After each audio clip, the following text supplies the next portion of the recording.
The church bells were supposed to be joyful, ringing out over the city like a promise of love fulfilled. For everyone else, it was a celebration. For me, it was torture wrapped in white lace and flowers. I stood in front of the mirror, adjusting the silky bridesmaid dress that clung to my body in ways I wasn't entirely comfortable with. Pale rose, her favorite color, chosen to match the delicate roses woven into the bride's bouquet. Everything about this day was crafted to perfection, because she had planned it that way. She always planned everything flawlessly. Her. Lena. The bride. The woman I loved. She wasn't supposed to be mine. She was supposed to be the glowing centerpiece of someone else's dream.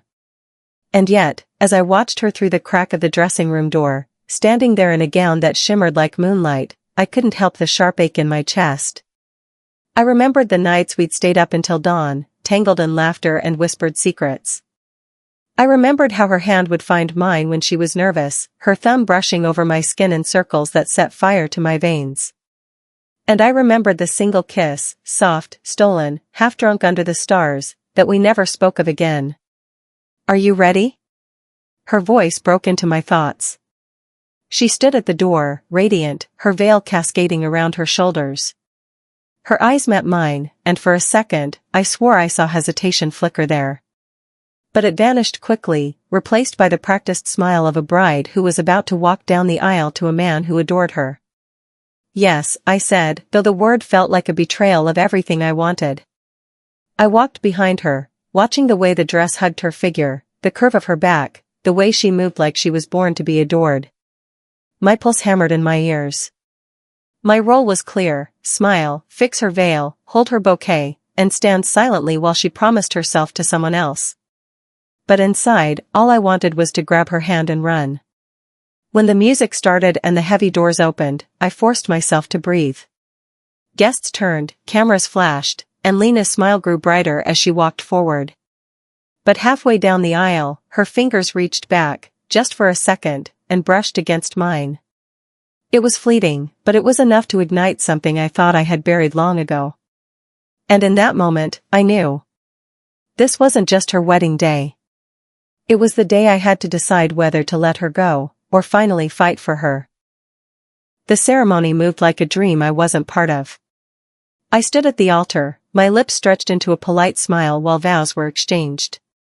My heart thudded painfully with each word Lena spoke, each forever, each I promise, words I had once imagined her whispering to me. Her groom looked at her with devotion, and for a moment, I hated him. Not because he was cruel, he wasn't. He was kind, gentle, and genuinely in love with her. No, I hated him because he had what I didn't. He got to touch her without guilt, to look into her eyes without shame, to hold her at night without wondering if it was wrong. When they kissed, the crowd erupted in applause. I clapped too, though my palms stung as if I had slapped myself. She glanced at me through the veil, and I swore her smile faltered for just a heartbeat. Later, at the reception, I found myself lingering by the edge of the dance floor, sipping champagne too quickly, trying to drown the fire in my chest. That's when she found me. "You're quiet," she said softly, sliding beside me. The glow of fairy lights framed her face, making her look unreal, like something out of a dream. "I'm just tired," I lied, staring into my glass. She tilted her head, studying me. Then, without warning, her hand found mine under the tablecloth. Just like old times, warm, soft, her thumb brushing in slow circles. The same secret gesture that once meant comfort. Now it meant temptation. "Do you remember," she whispered, leaning closer so no one else could hear, "that night under the stars? When you kissed me?" My breath caught. "I remember," I whispered back, the words trembling. Her lips parted as if to say more, but her husband appeared, smiling, wrapping an arm around her waist. She slipped her hand from mine quickly, her smile changing into something rehearsed. "Dance with us?" he asked warmly, oblivious to the storm between us. She nodded, letting him pull her onto the floor, leaving me standing there with my heart breaking all over again. But later that night, when the crowd thinned and laughter dimmed into hushed conversations, she found me again. This time, her fingers didn't just brush mine, they intertwined, gripping tightly, almost desperately. "I need to talk to you," she whispered, her eyes glistening. And just like that, I knew this wasn't over. Not by a long shot. The night had grown quieter. Most of the guests had already drifted away, leaving only the clinking of glasses, soft music, and a few scattered conversations. I had slipped onto the terrace for air, needing distance from the laughter that felt too heavy on my chest. The cool breeze brushed against my skin, but it wasn't enough to calm me. Then, I heard the click of heels. She was there. Lena. Her wedding gown trailed across the floor, the veil gone now, her hair loose around her shoulders. For the first time that day, she didn't look like a bride, she looked like herself. "My Lena. I shouldn't be here," she said softly, but her feet carried her closer. Her hands trembled as she gripped the railing beside me, her body just inches away. "Then why are you?" My voice was sharper than I intended, edged with months of swallowed feelings. Her eyes searched mine, full of conflict. "Because I can't pretend with you." My chest tightened. "Pretend what?" "That I'm happy," she whispered. The words spilled out like she had been holding them in for far too long. That this, today, was everything I wanted. That walking down that aisle didn't feel like losing something I never had the courage to hold on to. The world seemed to still around us. My breath caught, every nerve in my body sparking to life. "Lena. I love him," she admitted, her voice breaking, "but not the way I love you." The air left my lungs in a rush. My fingers clenched the railing to keep from shaking. I wanted to kiss her right then, to claim the truth we had both buried, but my fear held me back. "You can't say that," I whispered, my voice trembling. "Not today. Not after everything." Her hand reached for mine, curling around my fingers with a desperation that matched my own. "I have to say it. I can't spend the rest of my life wondering if I should have chosen you." My heart pounded, torn between agony and bliss. She was married now, bound by vows I had just witnessed, but the way she looked at me, hungry, aching, raw, told me those vows hadn't silenced what we had. The door behind us creaked open, and we jerked apart just in time to see one of the bridesmaids peek out, calling her name. She forced a smile, nodding, before turning back to me. "Meet me later," she whispered urgently, her lips brushing close to my ear. "I'll find a way." And then she was gone, swept back inside, leaving me shaking under the weight of everything she had just confessed. That night, I knew the truth. She wasn't just the bride. She was the love I had been waiting for all along. The reception stretched on, but I could barely feel the hours passing. My mind replayed her words again and again, "Not the way I love you." They haunted me with every toast, every dance, every moment where I had to pretend everything was normal. By the time the music faded and the last guest slipped away, I thought maybe she had changed her mind. Maybe it was just champagne, nerves, or the weight of a wedding night pressing too hard against her heart. But then my phone buzzed. A message. "Room 405. Come now." My hands shook as I read it over and over. My heart screamed at me to go, even as my conscience whispered warnings. She was married. This was forbidden. But the truth? The truth was I didn't care. Not anymore. I found myself standing outside her hotel room door, my palms damp, my pulse racing. I hesitated, my knuckles hovering inches from the wood. Before I could knock, the door opened. She stood there, barefoot, her wedding dress replaced by a silk robe that clung to her curves. Her hair was slightly messy, her lipstick faded, but I had never seen her more beautiful. "You came," she whispered, relief and longing in her voice. "I shouldn't have," I breathed, stepping inside anyway. The door clicked shut behind me, sealing us away from the world. For a long moment, neither of us spoke. We just stood there, staring, breathing the same air, our bodies drawn to each other like magnets. Finally, she broke the silence. "All day, I kept looking for you." "Not him. You." Her confession made my knees weak. I moved closer, unable to stop myself, until her breath mingled with mine. "If I kiss you now," I whispered, "there's no going back." "Then don't stop," she whispered back. And then her lips were on mine, soft at first, trembling, then desperate, hungry. The kiss we had denied ourselves for years came crashing back with the force of everything we had buried.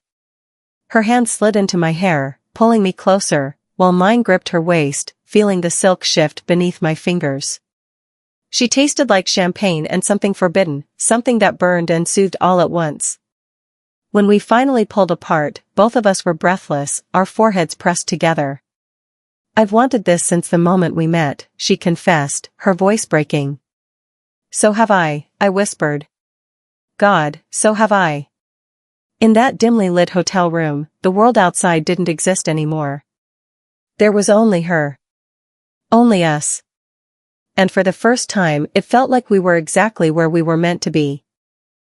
The room was hushed, the city lights spilling in through the curtains and painting her skin in soft gold. For a moment, we simply stood there, our lips swollen from the kiss, our breaths uneven, our eyes locked in the kind of gaze that said everything words couldn't. Then, slowly, she reached up and untied the sash of her robe. The silk slipped from her shoulders, sliding down her body until it pooled at her feet. My breath caught as I took her in, radiant, vulnerable, and breathtakingly real. She wasn't a bride anymore. She wasn't anyone's but hers. And, for this stolen night, mine. My fingers shook as I touched her, tracing the smooth line of her collarbone, the curve of her waist. Every place my skin met hers sent sparks racing through me. She leaned into my touch like she had been waiting her whole life for it. "Say you want me," I whispered, my voice raw with need. Her lips curved into the smallest, trembling smile. "I don't just want you. I've always belonged to you." That was all it took for the dam to break. We kissed again, harder this time, our mouths hungry and desperate. My hands roamed over her, memorizing every inch, while hers slid beneath the straps of my dress, tugging it down until it joined her robe on the floor. Skin against skin, we pressed together, the warmth of her body igniting something primal inside me. She guided me toward the bed, her fingers never leaving mine. When we collapsed onto the sheets, it wasn't rushed. It was slow, reverent, like worship. I kissed the hollow of her throat, the swell of her breast, the trembling rise of her stomach. Each sound she made was a confession, each sigh a surrender. Her hands explored me with equal devotion, learning me all over again, as if she wanted to rewrite every memory we had with the truth of what we were now. Our bodies moved together in rhythm, a dance older than either of us, each touch and caress weaving us closer. Time blurred. The world disappeared. There was only the slide of skin, the heat of breath, the sweetness of her whispers in my ear. When she finally cried out my name, clutching me as though she'd never let go, I felt something inside me shatter and mend all at once. We lay tangled in the aftermath, hearts pounding, bodies slick with sweat, the air between us heavy with the scent of desire. She rested her head on my chest, her fingers drawing lazy patterns across my skin. "I should feel guilty," she whispered, her voice trembling. "Do you?" I asked softly. She lifted her head, her eyes meeting mine, shining with tears and fire. "Not with you. Never with you." And in that moment, I knew we had crossed a line we could never step back from. The first thing I felt was her warmth pressed against me. Her head rested on my shoulder, her breath soft against my neck, her arm draped across my waist as if I belonged to her. For a fleeting moment, I let myself imagine this was real, that she was mine, that the night before wasn't stolen but promised. The morning light filtered through the curtains, golden and merciless, and with it came reality. She wasn't just any woman. She was the bride. And yesterday, I had watched her vow herself to another. I stirred slightly, my guilt twisting with the satisfaction of having her in my arms. She opened her eyes slowly, blinking against the light. When she saw me, she smiled, soft, tender, the kind of smile that made me forget the rest of the world. "Good morning," she whispered, her voice husky from sleep. I kissed her forehead gently, unable to resist. "Morning." For a long while, we just lay there, the silence heavy but comforting. It felt like we were suspended in time, the universe granting us a pause before everything caught up. But it couldn't last. She sat up, pulling the sheet around her body, her expression shifting from bliss to conflict. "What have we done?" she whispered, almost to herself. My chest tightened. "We did what we've wanted for years." Her eyes glistened, torn between love and fear. "But I'm married now. To him. I can't. I shouldn't." "You love me," I said firmly, searching her face. "You told me last night. You showed me." Her lips trembled. "I do. God, I do. But what about the vows I made? The life I just promised?" The silence that followed was suffocating. She buried her face in her hands, her shoulders shaking. I reached for her, but she flinched away, not out of rejection, but out of fear of what it meant. "I feel like I'm standing on the edge of two worlds," she admitted finally. "One with him. Safe. Expected. The other with you. Dangerous. Wild. Real. And I don't know how to choose." I swallowed hard, my heart aching. "You already chose, Lena. Last night, when you asked me to come, when you let me touch you, when you told me you belonged to me, you chose." Her eyes met mine, wide, desperate, and full of longing. She reached for me then, pulling me into her arms, holding me tightly as though I were her anchor in a storm. "I'm terrified," she whispered into my hair. "So am I admitted, clutching her back. "But maybe that's how we know it's real." The truth hung between us, undeniable and dangerous. Morning had broken, and with it, the question neither of us could avoid. Was last night the beginning of us, or the end? The hours after sunrise slipped away too quickly. By mid-morning, Lena and I were sitting side by side on the edge of the bed, dressed again, though our bodies still hummed with the memory of the night before. The air between us was heavy, thick with everything unsaid. A knock on the door shattered the fragile silence. "Lena?" It was his voice, her new husband. She froze. Panic flickered across her face. Her hand grabbed mine instinctively, squeezing so tightly it hurt. "I'll handle it," she whispered, then slipped out into the hall, closing the door behind her. I sat there, heart pounding, straining to hear their voices. His tone was warm, unsuspecting, asking if she wanted breakfast, if she was all right. Hers was quieter, forced, carrying the weight of a lie. Every second she spent with him felt like a knife twisting deeper into my chest. When she returned, her face was pale, her eyes red as if she had been holding back tears. "He doesn't suspect," she whispered, but there was no relief in her voice. Only guilt. I stood, unable to keep still. "You can't do this, Lena. Not to him. Not to yourself. Not to me." Her shoulders slumped. "I know." I reached for her, cupping her face gently, forcing her to look at me. "You have to choose. I can't be your secret forever. I love you too much for that." Tears slipped down her cheeks. "I don't want to hurt him. He's good to me. He doesn't deserve this." "And what about what we deserve?" My voice cracked. "We've been dancing around this for years. You love me, Lena. You told me. You showed me.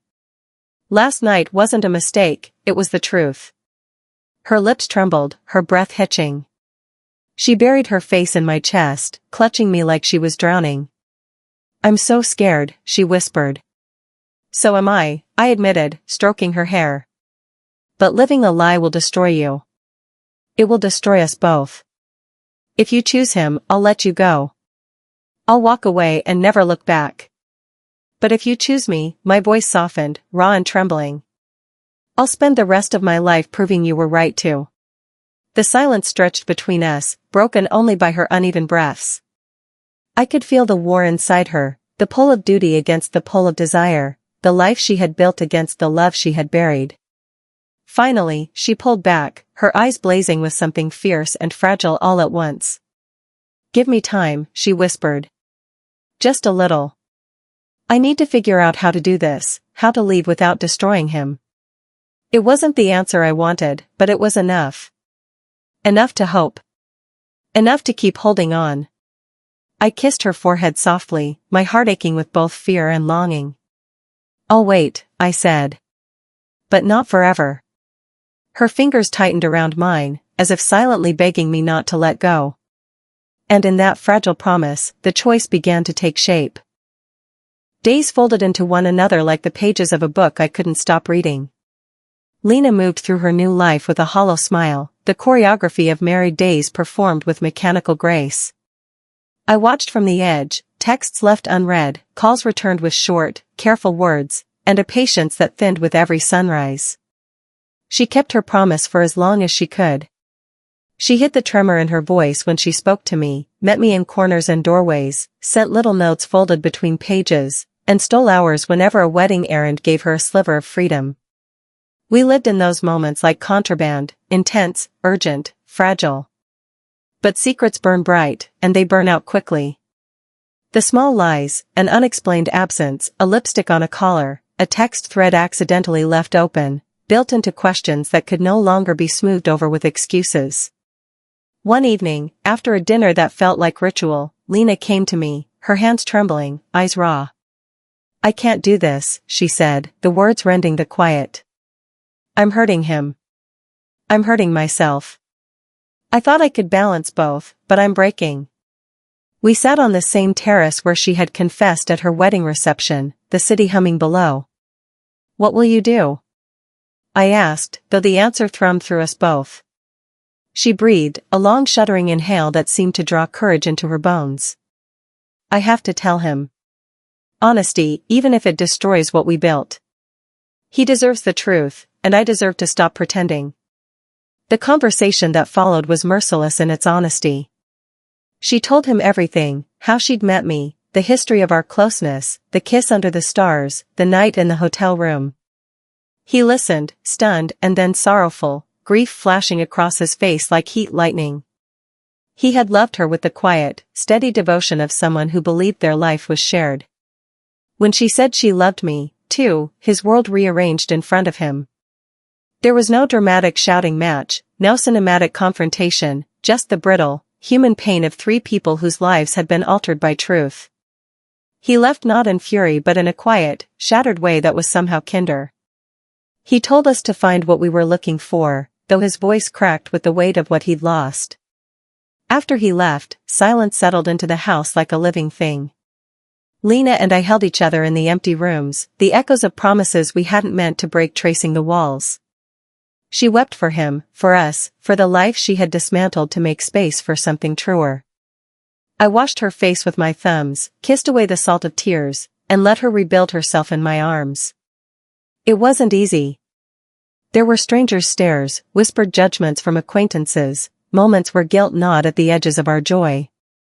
But there were also mornings when Lena woke and reached for me like she had always meant to.